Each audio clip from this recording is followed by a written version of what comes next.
2020년도 한 해, 저도 이제 50살, 50년을 살아봤지만 올해 같은 해가 없었던 것 같아요. 그죠? 예배가 중단이 되기도 하고 전 세계적으로 이렇게 힘들었던 적이 별로 없었던 것 같습니다. 여러분, 이 코로나19라고 하는 이 유례없는 전 세계적인 이런 팬데믹을 경험하면서 국가적으로, 사회적으로 또 많은 어려움과 위기의 시간을 보내고 있습니다. 또 개인적으로도 많은 분들이 육체적으로도 힘들기도 하고 또 경제적으로 어려움을 겪고 있는 분들도 있습니다. 요즘에는 뭐 코로나 블루라 그래가지고 코로나 우울증에 걸려가지고 사람을 못 만나니까, 대면하지 못하니까 우울증이 걸리는 그런 분들도 계시다고 이야기를 합니다. 더 나아가 영적으로도 또 교회적으로도 영적인 도전과 침체를 경험하기도 했습니다. 근데 올 한 해를 마무리하면서 이제 추수감사절을 맞이하면서 저는 우리 교회를 바라보면서 참 감사하다. 참 하나님의 은혜가 크시다. 많은 교회들이 힘들다고 하는데 우리 교회는 다른 해보다 더 많은 선교사를 섬겼어요. 더 많은 선교지에 도움을 줬습니다. 또 더 많은 개척교회를 섬겼어요. 여러분, 안 놀라세요? 저는 이렇게 보면서 참 하나님께서 우리에게 풍성하게 주실 뿐만 아니라 이렇게 어려울 때 도울 수 있는 힘을 주시면 얼마나 감사하고 얼마나 감격이 되는지. 지난주에도 선교복주제를 맞이해서 드린 헌금, 아직 정리는 안 됐지만 한 5개 선교지에 보내려고 합니다. 하나님 얼마나 기뻐하실까. 여러분, 추수감사절을 맞이해서 삶의 위기가 있고 고난이 올 때 어떻게 극복할 수 있을까? 딱 한 가지입니다. 그 비결은 바로 감사라는 거예요. 감사를 통해서 어려움을 이길 수가 있습니다. 탈무드에 이런 이야기가 있습니다. 세상에서 가장 지혜로운 사람은 배우는 사람이요. 가장 강한 사람은 자기를 이기는 사람이요. 가장 행복한 사람은 언제나 감사하며 살아가는 사람이다. 누가 행복하다고요? 누가 제일 행복하다고요? 감사하며 사는 사람이 제일 행복하다라는 거예요. 시인 타고르는 이런 얘기를 했습니다. 감사의 분량은 곧 행복의 분량이다. 그래서 이 사람은 감사한 만큼 행복해지는 겁니다. 여러분, 행복해지고 싶으세요? 항상 매일 작은 일에도 범사에 감사하기를 축복합니다. 지금은 러시아이지만 예전에는 소비에트 연방, 소련이라고 그랬죠. 그죠? 우리말로 소련. 예? 근데 이 소비에트 연방, 이 볼셰비키 혁명 이후에 소련이 이제 공산국가가 됐는데 레닌, 스탈린, 그 다음에 수상이 후르시초프였죠. 이 후르시초프 때 1959년도에 뭐 양대 진영, 자유진영은 미국을 중심으로, 또 공산진영은 소련을 중심으로 힘겨루기를 했습니다. 경쟁을 했죠.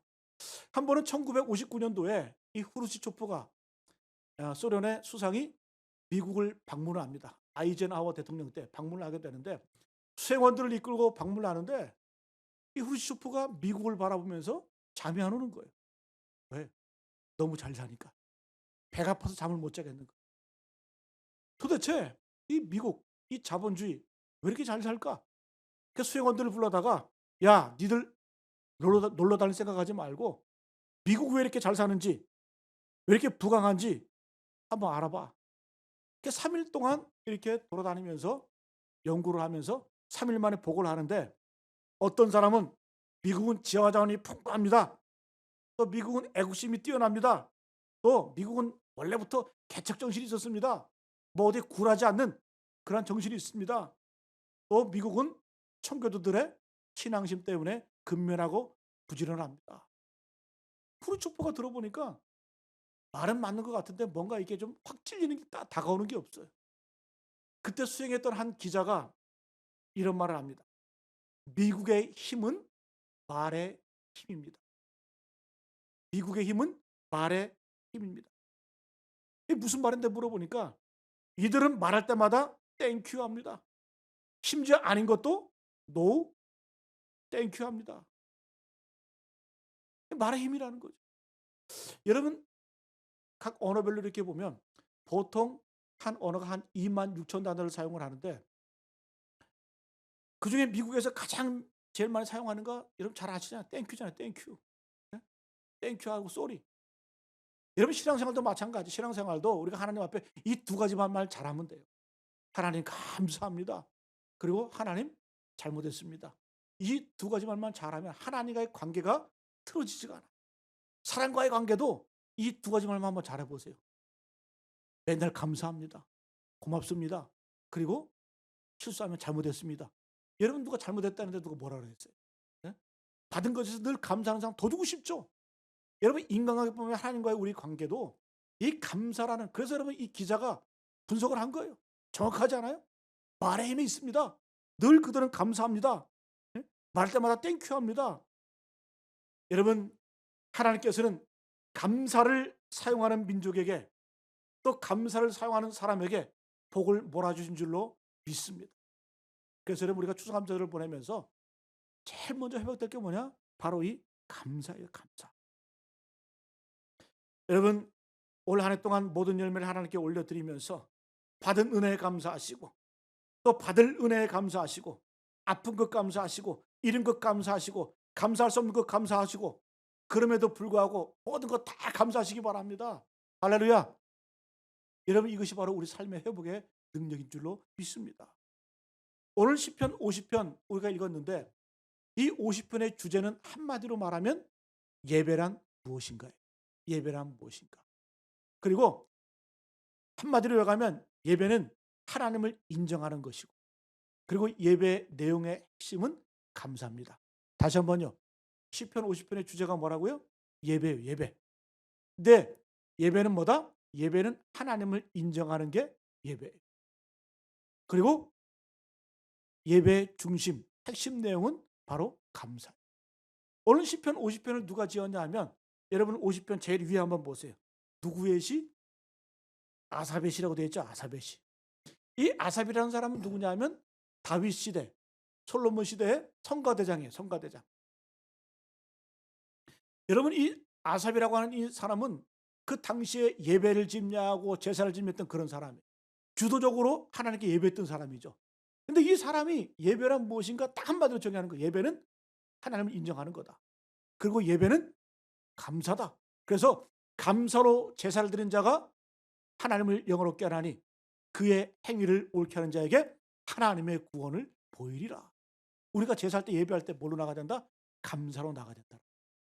오늘 말씀을 통해서 이 감사의 의미를 다시 한번 되새기는 우리 모두 되시길 바랍니다. 자, 그러면 언제 우리가 감사해야 될까? 두 가지로 한번 살펴봅니다. 한번 따라합니다. 환난 속에서도 감사하라. 첫 번째, 우리는 환난 속에서도 감사해야 된다는 것. 왜? 환난을 이기는 능력이 감사했기 때문에. 여러분 노만 카슬이라는 사람이 유명한 미국 의사인데, 이분이 강직성 척수염, 이 병은 어떤 병이냐 하면 희귀병인데, 뼈와 뼈 사이에 염증이 생겨서 이 근육, 몸이 시멘트처럼 굳어지는 병이에요.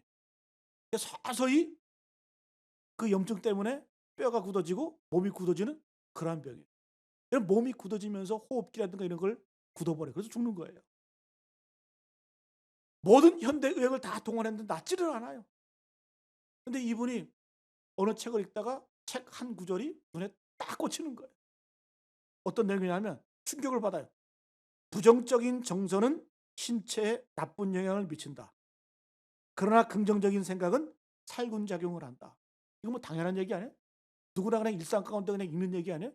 근데 이분이 몸이 병나고 아프니까 이 구절이 딱 꽂히는 거예요.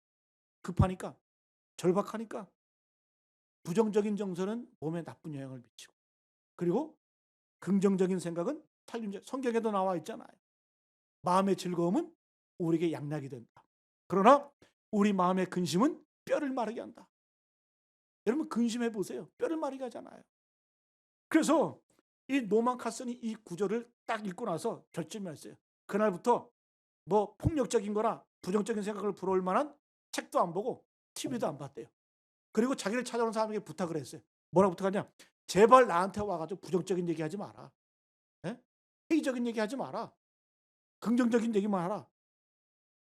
그래서 그분이 이제 그때부터 책을 읽어도 희망적인 책을 읽고, 또 병실에서 늘 텔레비를 봤다는 거예요. TV를 봤는데 어떤 TV 봤냐? 코미디 프로를 봤대요. 코미디. 웃고 예? 즐거운 노래 부르면서 매일 병실 시간 날 때마다 코미디를 봤다는 거예요. 그런데 몇 주 만에 통증이 사라졌다는 거예요. 또 의사에게 검진을 받았는데 완치 판정을 받았습니다. 여러분 코미디를 우습게 보시면 안 돼요. 괜히 얘기했네. 저는 한번 날리려고 한번 이렇게 던졌는데 코미디를 우습게 보시면 안 돼요. 예? 그래서 이 노만 카슨이 한번 연구해 보고 싶은 거예요. 왜 이렇게 웃음이라고 하는 것이 이렇게 치료 효과가 있을까? 그래서 이분이 연구를 했는데 우리가 웃을 때에 몸이 반응을 해서 엔돌핀이 생성이 됐다는 거예요. 네? 여러분 처음 듣는 얘기예요. 이분이 발견해서 노만 카슨이. 그래가지고 우리 몸을 건강하게 만든다. 그래서 이분이 웃음 치료학 교수로 UCLA에서 교수로 재직을 했어요. 이거 연구해가지고. 여러분 그래요. 진정한 기쁨, 진정한 웃음이 회복될 때에 질병도 치유되고 마음도 치유되는 겁니다. 여러분 웃는다고 하는 것 우리 인간에게만 주어진 고유한 축복이에요. 선물이에요. 여러분 짐승이 웃는 거 봤어요? 고양이가 개가 웃는 거 보셨어요? 사람만이 웃을 수 있어요. 그래서 웃지 않는 사람은 짐승에 가깝다. 이렇게 보시면 돼요. 여러분 하나님께서도 우리에게 말씀하십니다. 니들 항상 슬퍼해라. 항상 아파해라. 그렇게 말씀하지 않았어요. 항상 기뻐하라. 쉬지 말고 기도하라. 범사에 감사하라. 이는 그리스도 예수 안에서 너희를 향하신 하나님의 뜻이다. 우리 하나님의 뜻이 뭐라는 거예요? 항상 기뻐하라는 거예요. 범사에 감사라는 거예요. 여기 항상과 범사에는 좋은 일만 있는 거 아닙니다. 아픔도 있고 환난도 있고 고통도 있는 거예요. 그럼에도 불구하고 너희는 범사에 기뻐하고 범사에 감사하고 항상 기뻐하라는 거예요. 왜? 그럴 때에 하나님께서 기적을 베푸시고 능력 주시고 회복 주시기 때문에 감사하라는 겁니다. 이유 없어요. 어떤 상황까지도 감사할 때 하나님의 능력을 경험하게 된다는 거예요. 예배도 그렇게 하는 거예요. 예배도. 오늘 14절과 15절 말씀 감사로 하나님께 제사를 드리며 지존하신 이에게 내 소원을 갚으며 어떻게 하나님께 예배하라? 감사하라. 그 다음에 환난 날에 나를 부르라. 내가 너를 건지리니 내가 나를 영화롭게 하리로다. 여러분 환난 날이 있다라는 거예요. 항상 때만 있는 것이 아니라 여러분 날씨 일기도 마찬가지예요. 항상 쾌청하지 않습니다. 때로는 천둥치고 번개치고 먹구름이 일어나고 홍수날 때도 있어요. 환난은 어느 누구에나 다 다가온다는 거죠. 그런데 우리는 기도할 때 어떻게 해요? 그런 마음이 있죠. 그런 욕심이 있죠. 내 인생 가운데 환난이 완전히 없게 해주십시오. 여러분 그것은 요행을 바라는 거예요. 그건 로또 인생을 원하는 거예요. 여러분 우리 인간은 저도 이렇게 살아보니까 예전에는 막 내가 주도적으로 뭐 하면 될 줄 알았어. 아니에요. 인생은 대응하는 거예요. 대응하는 거예요. 그때 어떤 일이 벌어질지 어떻게 합니까? 그 대응하는 태도에 따라서 인생의 가치가 결정이 되는 거예요. 여러분 고난이 오고 환난이 올 때 어떤 태도를 갖느냐가 인생을 결정합니다. 여러분 이미 환난이 오고 고난이 왔는데 원망하고 불평해 보세요. 올해 자신을 2번 죽이는 거예요. 그때 어떻게 하라? 감사하고 기도하라는 거예요. 예배라는 거예요. 그거 어떻게 한다? 환난 날에 나를 부르라. 내가 너를 건지리니 내가 나를 영화롭게 하라. 여러분 그래서 우리가 환난과 핍박 중에서 성도는 뭘 지켜야 돼요? 신앙을 지켰다라고 하잖아요. 그 신앙은 뭘 통해서 지켜지는 거예요? 감사를 통해서 지켜지는 겁니다. 저는 요즘 미국 대통령 선거를 보면서 뭐 난리잖아요. 그죠? 야, 무슨 뭐 민주주의의 본산이 저러나. 네? 여러분 어쨌든 이 조 바이든 거의 당선이 됐죠. 그죠? 그 당선자 이야기를 들으면서 제가 진한 감동이 오는 그런 내용이 있더라고요. 이 조 바이든이 28살 때부터 젊어서부터 정치에 입문을 해가지고 명문 가정에 태어났어요. 그리고 정치에 입문을 해서 오바마 때인가요? 부통령까지 했잖아요. 그죠? 근데 이분이 오랜 정치 생활을 하고 했지만은 그의 인생이 평탄하지가 않았어요. 자녀를 이남이녀를 뒀는데 교통사고로 그의 아내와 그의 첫째 딸이 교통사고로 사망을 합니다. 그리고 아들은 그 교통사고로 중상을 입습니다. 또 거기에다가 장남이 46살에 뇌종양으로 세상을 일찍 떠납니다. 여러분, 이 조 바이든이 하나님을 향해서 원망하죠. 하나님, 왜 하필 나에게 이런 일이 일어났습니까? 하나님, 왜 하필 나에게 이런 불행이 닥쳐왔습니까? 그렇게 하나님을 원망했다라는 거예요. 근데 그의 생각, 그의 인생을 바꾼 계기가 뭐냐? 만화. 여러분, 조 바이든의 책상에는 만화 액자가 있어요. 근데 그 액자가 두 겹으로 되어 있는데 만화 두 컷이 그 액자에 들어가 있어요. 간단한 액자예요. 근데 그 만화는 누가 지었냐면 딕 브라운이라고 하는 이 작가가 그 만화 공포의 헤이가르라고 하는 이 만화의 제목인데 내용도 없어요. 이 헤이가르는 누구냐면 바이킹이에요. 바이킹. 근데 이 바이킹이 상당히 가정적이고 뭐 거칠지만은 그런 인물인데 그 만화의 그림을 보게 되면 저도 이렇게 보니까 그렇더라고요. 이 바이킹 헤이가르가 배를 타고 가다가 좌초를 당해. 파선해. 막 홍수가 쏟아집니다. 그때 손을 들고 하늘 향해서 딱 한마디 외쳐요. Why me? 신이시여, 왜 나입니까? 왜 내가 이렇게 불행을 겪습니까? 그때 그 다음 칸의 그 만화의 내용이 뭐냐면 하나님이 신이 대답을 하는 거예요. 딱 한마디예요. Why not? 왜 넌 안 되지? 여러분, 우리는 끊임없이 하나님을 향해서 뭐라고 외쳐요? Why me를 외치잖아요. Why me? 그럼 하나님께서는 뭐라고 말씀하시는 거예요? Why not? 왜 너는 안 되냐? 불행한 것, 고난, 어려움 누구나 다 당하는 거다. 예? 여러분, 이 조 바이든이 그 만화를 지금도 그 액자에 담아서 책장에다 이렇게 놓고 있어요. 그래서 힘들고 어려울 때마다, 교만해질 때마다 그 만화를 보면서 자신을 겸손하게 다스린다고 이렇게 얘기를 합니다. 여러분, 바이든이 그런 얘기를 합니다. 많은 사람이 나보다 훨씬 더 안 좋은 일을 겪고 있고 위로의 손길을 내미는 사람들과 삶의 목적으로 찾으려는 노력을 통해 힘든 일을 극복해 나갈 수 있다는 것을 깨달았다. 그 만화를 통해서 감사하게 되었다. 그러면서 이 세상에는 나만 불행한 거 아니구나. 나만 아픈 것도 아니구나. 수많은 사람들이 같은 불행을 겪고 있구나. 그럼 어떻게 되냐? 나는 감사하자. 감사할 때 어떻게 한다? 그 아픔이 사명이 된다는 거예요. 내가 아파함을 통해서 남들에게 위로가 된다는 겁니다. 여러분, 왜 환난 속에서 감사할까요? 왜 하나님께서는 환난 날에 나를 부르라고 말씀하실까? 이유가 있습니다. 그 환난을 통해서 내 인생이 바뀌어지는 것. 뭘로요? 사명자로 바뀌어지는 겁니다. 여러분, 한국에서 장애인 사역을 하는 대표적인 목사님 두 분, 홍정일 목사님, 감력의 김병삼 목사님. 그분들 보면 장애인 사역을 크게 합니다. 근데 그분들의 특징이 뭔 줄 아세요? 가족 간에 이런 아픔이 있었어요. 자녀가, 형제가 장애를 입어. 근데 그것이 어떻게 해요? 늘 물었대. 홍정일 목사님 같은 경우. Why me? 하나님 왜 이렇게 나에게 부담을 주십니까? 그러나 여러분, 생각을 감사로 바꾸니까 어떻게 해요? 그것이 사명이 된 거예요. 그럼 한국에서 제일 큰 장애인 사역을 하고 있죠. 여러분, 환난 속에서 감사하시길 축복합니다. 아멘이십니까? 감사가 여러분들 삶의 능력이 된다는 거예요. 두 번째, 동행해 주시는 하나님께 감사. 우리와 함께 동행해 주시고 나와 함께 동행하시는 하나님께 감사하시길 축복합니다. 여러분, 10여 년 전에 세계적인 노화 연구학자인 이 조지아 대학의 레오나르도 푼이라는 분이 계세요. 레오나르도 푼. 푼수가 아니라 그냥 푼이 POON 이름이 레오나르도 푼. 근데 이분이 전 세계를 돌아다니면서 100세 이상 되는 그 마을만 찾아다니면서 그 장수의 원인을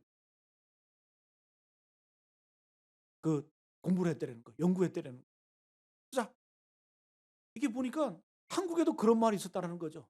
거기가 어디냐 하면 한국의 전북 순창군 구림면 방화리. 그 동네는 이 방화천이 칠계천이 이렇게 앞으로 쭉 흘러가고 뒤로는 해문산. 이 화문산이 병국처럼 들려 있어서 분지 형태인데 이런 배산 임수 뒤로는 산 앞으로는 그 강이 흐르는 명당이죠, 명당. 네? 여러분, 서울에서 이런 자리가 어디 있을까요?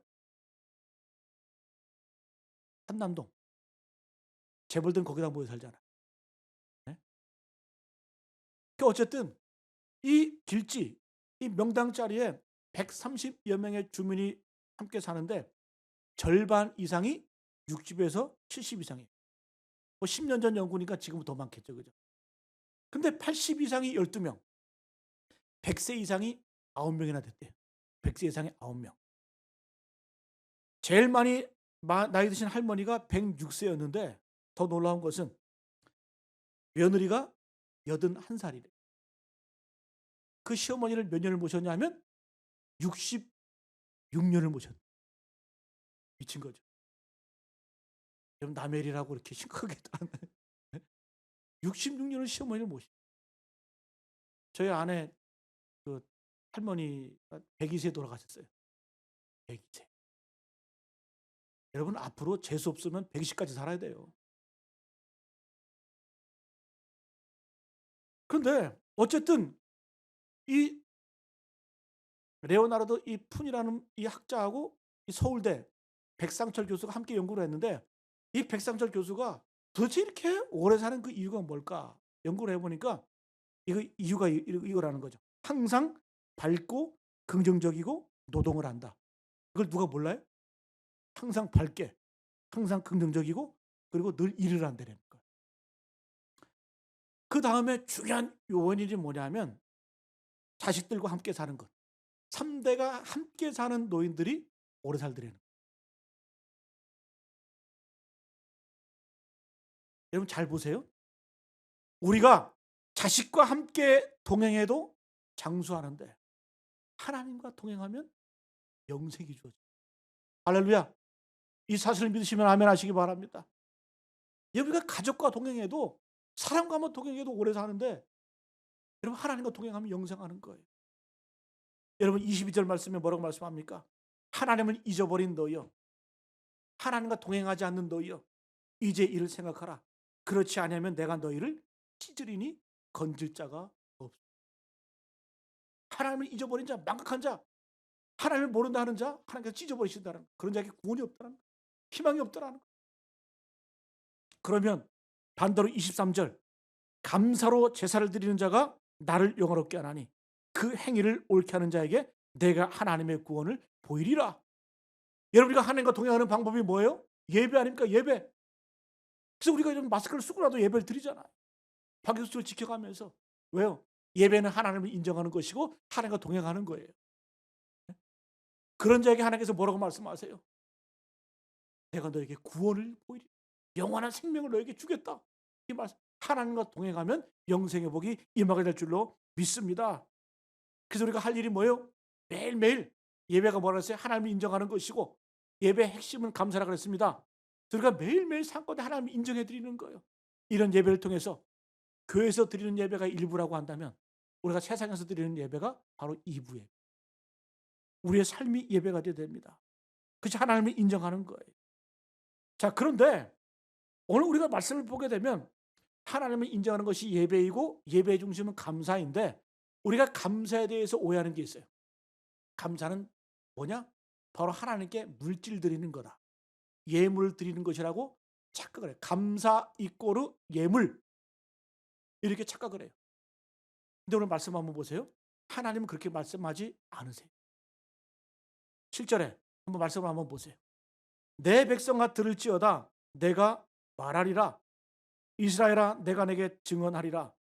나는 하나님 곧 내 하나님이라. 그 다음에 나는 내 재물 때문에 너를 책망하지는 아니하리니 내 번제가 항상 내 앞에 있음이로다. 여러분 하나님께서는 뭐라고 말씀하세요? 재물 때문에 책망하지 않으시겠다는 거예요. 하나님께서는 한 번도 드리는 재물이 많고 적음을 가지고 책망하지 않으셨다는 거예요. 여러분 하나님께 드리는 제사도 부의 경중에 따라서 달라요. 부자들은 소를 드리고 양을 드려요. 그러나 가난한 자들은 뭘 드려요? 오죽 없으면 비둘기를 하나님께 제물 드려요. 그것도 없으면 산에 올라가서 산비둘기 잡아다가 하나님께 드렸어요. 여러분 예수님이 태어나실 때 무지개 가난했나 봐. 그의 부모가 예수님을 위해서 비둘기 둘을 하나님께 제물로 드리잖아요. 여러분 하나님께서는 우리 착각해요. 자꾸 감사하면은 부담을 느껴요. 내가 하나님께 드려야 되는데. 걱정하지 마세요. 없으면 안 드리면 돼요. 여러분 하나님께서 뭐 돈 없어서 일 못 하십니까? 근데 여러분 한국 교회는 어때요? 자꾸 헌금하는 거 헌금. 물론 여러분 목사가 헌금 얘기해야 돼. 왜? 여러분들이 복받는 비율이기 때문에. 성도의 의미이기 때문에. 그걸 통해서 하나님의 역사, 하나님의 일들이 이루어지기 때문에. 그러나 너무 강조를 해서 어떻게 해요? 교회 건축하는데 헌금 강가. 예? 고열을 짜서 막 바치게 하고. 예? 제가 오늘 오후에 다른 교회 가가지고 40주년 기념예배 또 장로 취임 축사를 하게 되는, 뭐 어느 교회는 그런다 그러죠. 장로 되려면 뭐 억이 든다. 그거는 불신앙이에요. 성경 어디 그런 게 있어요? 여러분 하나님께서 뭐라고 말씀해요? 나는 내 재물 때문에 너를 책망하지 않을 거야. 예? 그리고 뭐라고 말씀해요? 내가 내 집에서 숫소나 내 우리에서 순념소를 가져가지 아니하리니. 쉽게 말하면 하나님께서 삥 뜯지 않겠다라는 거예요.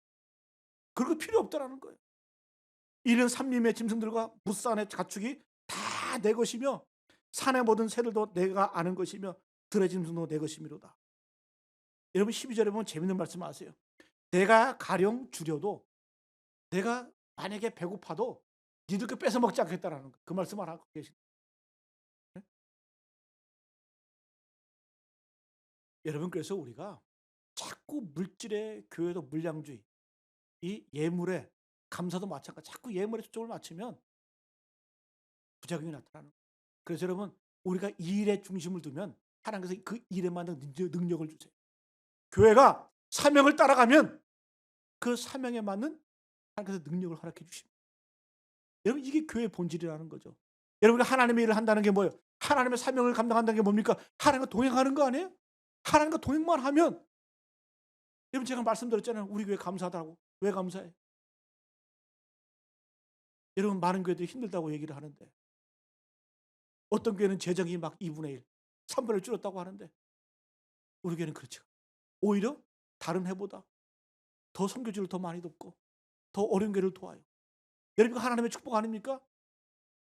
우리가 하나님과 동행하다 보면 하나님의 은혜를 받다 보면 하나님께서 그 일을 감당할 수 있는 능력을 허락하세요. 여러분 하나님의 사명을 감당하시는, 사명을 따라가시는 우리 모두 되시길 간절히 축복합니다. 여러분 어떤 가정이 그런 얘기를 하더라고요. 경기도 어렵고 사업도 잘 안 되고 근데 말씀을 들으니까 은혜는 돼. 헌신하고 싶어. 드리고 싶어. 근데 드릴 게 없어. 도대체 내가 어떻게 헌신해야 됩니까? 그래서 그랬죠. 드리긴 뭘 드리냐고. 네? 없으면 못 드리는 거. 여러분 광야 시대 아니에요? 굶주리는 시기 아닙니까? 근데 왜 하나님께서 그거 받으시겠다 그랬어요? 하나님이 굶고 있는데 그거 받으시겠어요? 여러분 광야 시대 때는 시험에만 들지 않으면 돼. 유혹에만 넘어가지 않으면 돼. 돌로 떡을 만들라. 유행을 바라고 편법을 누리고. 그때 어떻게 시험에 이기라는 거예요? 사람이 떡으로만 살 것이 아니에요. 하나님이 입에서 나오는 말씀으로 살아야 된다. 이 말씀 뭡니까? 어떤 상황과 어떤 환경 가운데서도 하나님을 의지하고 하나님과 동행하고 살아라는 거예요. 이게 뭐다? 이게 진짜 감사라는 거예요. 여러분 하나님께 동행하시는 우리 하나님께 감사의 영광을 돌리시고 간절히 축복합니다. 여러분 문제는 뭐예요? 하나님께서 우리에게 주실 때 두 가지를 주세요. 먹을 것을 주시고 심을 것을 주세요. 그러나 문제는 뭐다? 사람들이 먹을 것뿐만 아니라 심을 것까지 먹어 치우니까 문제가 되는 거예요. 하나님께서 주실 때는 반드시 나에게 사명이 있어요. 심으라고 주신 것도 있어요. 그러나 그걸 깨닫지 못하고 다 먹어버리니까 5천 명을 먹이는커녕 5천 명이 먹어서 깔고 안고 사니까 그게 문제가 되는 거예요. 하나님께 책망받는 거예요. 여러분 환경과 조건에 좌우되는 인생이 아니라 어떤 상황 가운데서도 하나님과 동행하시길 간절히 축복합니다. 이사야 26장 3절 말씀에 주께서 심지가 견고한 자를 평강하고 평강하도록 지키시리니 이는 그가 주를 신뢰함이니라. 여러분 내 인생에 왜 평강이 없을까? 왜 안정이 없을까? 심지가 견고하지 못해서 그래. 왔다 갔다 하고 이리저리 하고 이랬다 저랬다 하고 그 평강이 없는 거예요. 여러분 주님은 분명히 말씀하세요. 주께서 심지가 견고한 자를 평강하고 평강하도록 지키신다. 여러분 한 가지 간증만 말씀드리고 설교를 마치겠습니다. 세계적인 선교단체인 미랄 선교단이죠. 미랄 선교단. 뭐 세계에도 지부가 한 50여 개가 되고 우리나라에도 각지에 이 장애인 선교재단, 장애인 선교재단. 근데 그 선교재단에서 나오는 그 미랄과 세계라는 책이 있는데 그 책에 이런 내용이 있더라고. 어떤 이제 총각이 내가 장애인을 위한 선교사가 되겠다. 이렇게 마음을 먹고 선교단에 들어가서 이제 활동을 합니다. 그때 한 여인을 만나요. 그래서 젊은 이 두 남녀가 우리 함께 이제 하나님께서 맡겨주신 그 선교 사역을 감당하자. 장애인 선교를 감당하자. 이렇게 하면서 결혼을 했어요. 20대 중반에 결혼을 했는데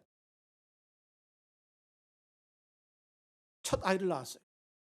첫 아이를 낳았는데 장애인이 나왔어요.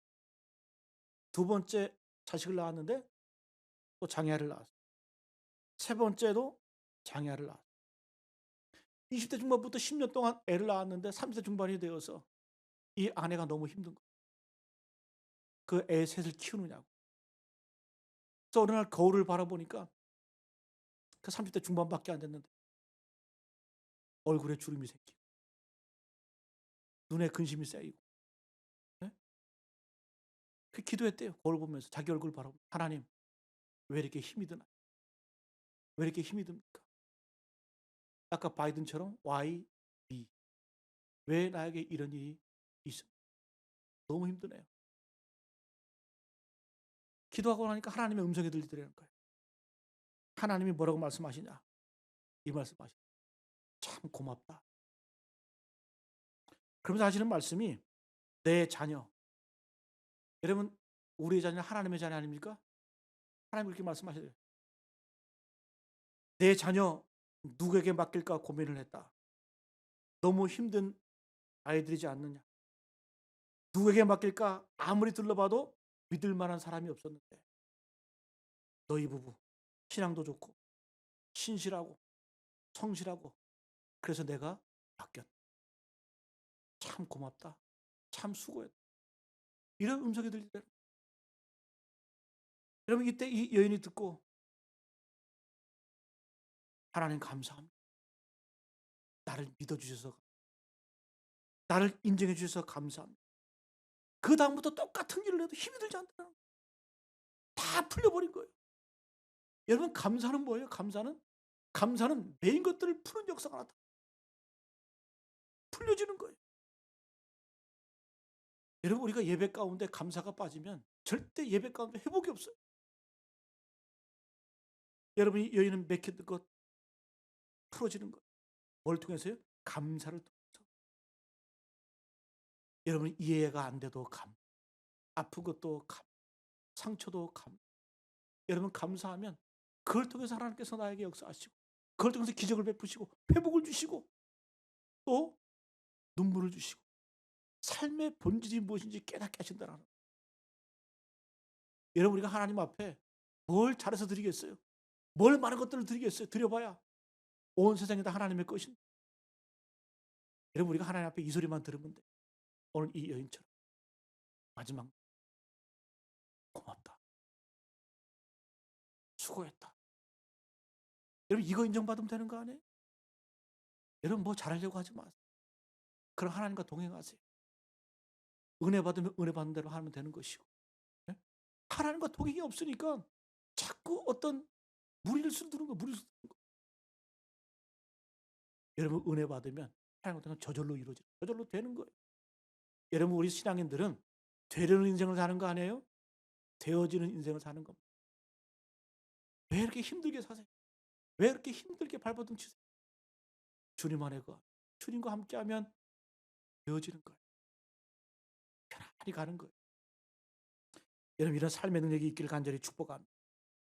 여러분 예수님 어떤 분이실까요? 마태복음 5장 41절 말씀 이렇게 말씀하셨죠? 누가 너희에게 오리를 가고자 하면 십리를 가져라. 이 말씀을 역으로 말하면 우리 주님은 어떤 분이다? 우리가 주님 앞에 기도해. 주님 나와 함께 오리를 가주십시오. 1kg만 가주십시오. 그러면 주님께서는 아니야. 내가 십리를 가줄게. 내가 너와 4kg 가줄게. 그런 주님이시라는 거예요. 여러분 주님이 우리 외에 가장 기뻐하시는 게 뭘까? 이걸 기뻐하시는 거예요. 내가 흔들리지 않고 변함없이 주님과 동행할 때, 심지가 견고하여서 주님과 함께할 때, 여러분 하나님이 얼마나 믿음직스럽겠어요. 환난이 와도 고난이 와도 시험이 와도 이 사람은 변함없어. 그런 사람 하나님이 기뻐하신다는 거. 평강으로 인도하신다는 겁니다. 여러분의 삶의 이러한 평강, 이러한 삶의 기적이 회복되시길 간절히 축복합니다. 여러분 언제 감사해야 될까요? 환난 속에 감사하는 게 진짜 감사해요. 왜요? 우리가 환난 가운데 감사하면 내 아픔, 내 상처, 고통이 사명이 되는 거예요. 능력이 되는 거예요. 그리고 여러분 진짜 감사는 뭐예요? 하나님과 동행함을 감사. 하나님과 동행하면 다른 것들은 그게 본질이, 그게 신앙의 다른 것들은 부수적인 겁니다. 먼저 하나님의 나라와 의를 구하는 인생, 이 모든 것들이 더해지는 축복이 임하게 될 줄로 믿습니다.